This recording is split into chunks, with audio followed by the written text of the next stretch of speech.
A deep cut needs more than glue on the surface.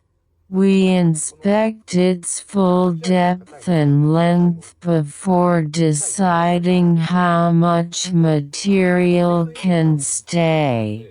The cut is opened only enough to remove weak material and preserve the panel.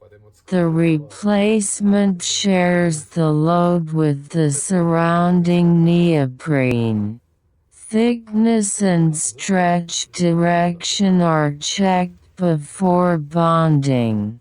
Even preparation and alignment prevent a ridge from becoming the next tier.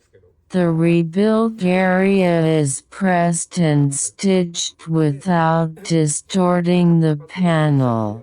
Finally, the repair is flexed to confirm that the edge stays closed. Would you expect to cut this deep to finish this cleanly?